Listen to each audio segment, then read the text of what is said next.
அன்பான ஆவலுடன் என் சிற்றையை கேட்க வந்த எம் எதிர் வீச்சருக்கும் 7 தோழர்களுக்கு எனது பணிவு வணக்கத்துடன் இதோ பாசறை நாயகனாய் இன்றும் பேசப்படும் திருப்பூர் குமரனின் தேவிட்டா சில நிகழ்வு அரங்கங்கள்.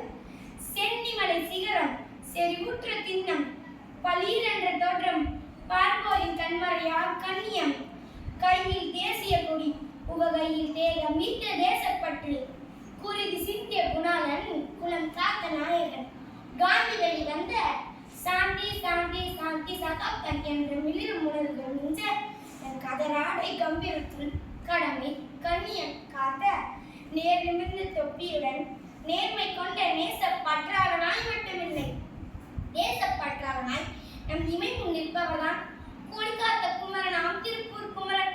அக்டோபர் திங்களில் அள்ளி பூத்தார் போல் பிறந்த இம்மகான் நெசவாளர் நாச்சிமுத்து நேசத்தாய் கருப்பாயின் கருவறை கடையமாய் பிறந்தவர். தனது பாலர் பருவம் முழுவதும் ஏழ்மை நேரி பிடித்து ஆரம்ப கல்வி அரிதாய் பெற்றாலும் பெரிதாய் சாதனை படைத்த பேர் புகழோன்தான் இத்தேச தலைவன். சுதந்திர காற்றை சுவாசிக்க சுட்டெரித்த சுவடாய் வெளிவந்த இச்சுடரொளி நாயகன் 1932ஆம் ஆண்டில் நடந்த பெரிய போராட்ட ஊர்வலத்தில் போர்க்கள நாயகனாய் போலீஸ் அதிகாரத்தின் அடக்குமுறைக்கு சற்றும் மஞ்சாமல் சடிதியாய் எழுந்தவர். விடுதலை விடுதலை என்றவன் கை பிடித்த கொடியும் கை நெகிழ்ந்த பிடியும் சற்றும் தளராமல் சரிந்திரும் இறையானாலும் சாமரமாய் கொடிக்காத்த கொற்றவனாம் திருப்பூர் குமரன்.